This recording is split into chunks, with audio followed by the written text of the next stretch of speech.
வணக்கம் நண்பர்களே. இது உண்மை ஆராய்க. நம்ம இலுமினாட்டிகளை பத்தி பார்த்துட்டு இருக்கிறோம். பல பேர் சென்ற காணொளிகளில் கேட்டிருந்தீங்க, தற்சார்பு வாழ்க்கை அப்படின்னா என்ன அப்படிங்கிறத. நான் எனக்கு தெரிந்த விதத்தில் இதை எளிமையாக உங்களுக்கு சொல்கிறேன். அப்போ இன்னைக்கு நம்ம பார்க்க போகிறது தற்சார்பு வாழ்க்கை.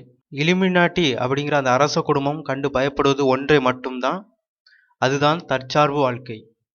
அந்த அரச குடும்பமே தற்சார்பு வாழ்க்கை வாழ்ந்துட்டு இருக்கு. அது உங்களுக்கு தெரியுமா? ஏன்னா எல்லாமே அவங்ககிட்ட தான் இருக்குது. அதனால் அவங்களால தற்சார்பு வாழ்க்கையை வாழ முடியுது. நம்மிடமும் நமக்கு தேவையான எல்லாம் இருந்தால் நாமும் தற்சார்பு வாழ்க்கையை வாழ முடியும். இந்த அரச குடும்பம் பழங்குடி மக்களை அழிக்கிறதுக்கு தான் அதிக அளவுக்கு முயற்சி செய்யுது. எதுக்காகனா அவங்களுக்குள்ள இவங்களால ஊடுருவ முடியாது. அவங்க மற்ற மக்களை உள்ளேயும் விட மாட்டாங்க.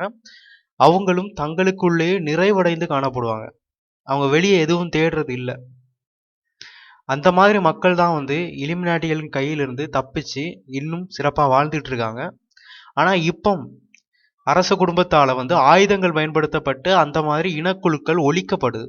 ஒருவேளை உலகில் இருக்கும் எல்லா இனங்களும் தனித்தனியாக தங்களுடைய தற்சார்பு வாழ்க்கைக்கு திரும்பி ஒரு கட்டமைப்போடு வாழ ஆரம்பிச்சிட்டாங்கன்னா, இந்த இலுமினாட்டிகள் இந்த அரச குடும்பத்தால் நம்மளை எதுவுமே செய்ய முடியாது. ஏன்னா அவங்களுடைய ஆயுதங்கள் கூட பலிக்காமல் போயிடும். அவங்க எவ்வளோ பேர் மேலே தான் ஆயுதங்களை செலுத்த முடியும். அதனால தற்சார்பு வாழ்க்கை அப்படிங்கிறது தான் இவங்ககிட்ட இருந்து தப்பிக்கிறதுக்கான மிகச்சிறந்த வழி. நம்மளால் அதை அடையிறது கடினம். நம்மளுடைய குழந்தைகளுக்கு அதற்கான வழியை செஞ்சு கொடுப்போம்.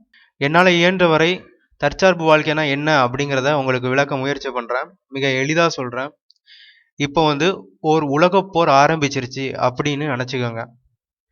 அரசு செயல்படலை, நகரங்கள் எல்லாம் அழிக்கப்பட்டுருச்சு, போக்குவரத்து நிறுத்தப்பட்டுட்டு ஏற்றுமதி இறக்குமதி நடைபெறலை, காவல்துறையோ மருத்துவமனைகளோ இல்லை, பணம் செல்லாது அப்படின்னு அறிவிக்கப்பட்டுருச்சு, வங்கிகள் சேவை நிறுத்தப்பட்டுட்டு, அரசு கொண்டு வரும் தண்ணீர் இல்லை, அரிசி இல்லை, சீனி இல்லை, பெட்ரோல் டீசல் இல்லை, அரசால மின்சாரம் கொடுக்க முடியவில்லை.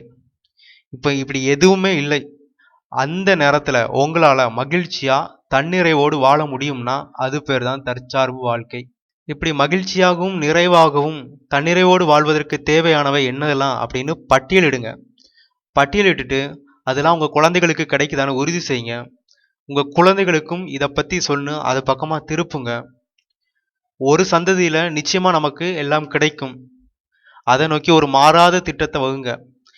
இந்த அரச குடும்பம் எப்படி மாறாத திட்டத்தோட செயல்படுதோ அதே மாதிரி நாமும் செயல்பட்டாக வேண்டியிருக்கு. தற்சார்பு வாழ்க்கைக்கு அத்தியாவசியமானது நிலம். நிலம் இல்லாமல் எதுவுமே செய்ய முடியாது. இருக்கிற காசுல தங்கத்தை வாங்குறதையும் வங்கிகள் அந்த பணத்தை போடுறதையும் விட்டுட்டு நிலத்தை வாங்கி அதை பயன்படுத்துங்க. உங்களுக்கு தேவையானதை மட்டும் வாங்கி வைங்க.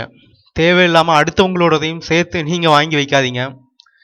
ஒருத்தருக்கு ஒருத்தர் உதவுறது தான் நம்ம சிறந்து தற்சார்பு வாழ்க்கை வாழ்றதுக்கு ஒரே வழி. அடுத்ததா குடும்பங்கள், உறவுகள், சொந்தங்கள், இதெல்லாம் ரொம்ப முக்கியம்.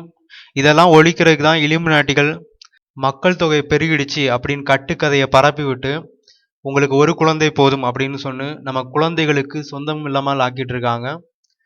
இதுவும் நம்மளை தற்சார்பு வாழ்க்கையை வாழ விடாமல் செய்வதற்காகத்தான். நமக்கு சொந்தங்கள் இல்லை என்றால் நம்மால் தற்சார்பு வாழ்க்கையை வாழ முடியாது. அப்புறம் சில பேர் குழம்பியிருப்பீங்க, நம்மளுடைய புதிய தொழில்நுட்பங்கள்லாம் விட்டுட்டு காட்டுக்குள்ளே போய் இருக்கணுமா அப்படின்ட்டு. நான் சொல்கிறது அப்படி இல்லை. நம்மளுடைய தொழில்நுட்பங்களை பயன்படுத்தியே நம்மளை தற்சார்பு வாழ்க்கைக்கு கொண்டு போக முடியும். ஆனால் தேவையில்லாத தொழில்நுட்பங்களை விட்டொழித்தே ஆக வேண்டும். நண்பர்களே, நான் இப்போ சொல்லிட்டு இருக்கிறது கதையல்ல, நமது எதிர்கால சந்ததிகளின் வாழ்க்கை. நாம் எப்படியாவது தற்சார்பு வாழ்க்கையை நோக்கி நகர்ந்தாக வேண்டும். அதற்கான பணிகளை தொடங்கியாக வேண்டும். அதை நோக்கி நகர்வோம். அனைவருக்கும் இதை பற்றிய விழிப்புணர்வை ஏற்படுத்துவோம். இந்த காணொளி உங்களுக்கு பயனுள்ளதாக இருந்தால் லைக் பண்ணுங்க, உங்கள் நண்பர்களுக்கு அதிகமாக ஷேர் பண்ணுங்க. அப்போதான் இன்னும் பலருக்கு சென்றடையும். மறக்காம கீழே இருக்க ரெட் கலர் சப்ஸ்கிரைப் பட்டனை கிளிக் பண்ணி சப்ஸ்கிரைப் பண்ணிக்கோங்க. அப்போதான் புதிய காணொளிகள் உங்களுக்கு கிடைக்கும். நன்றி.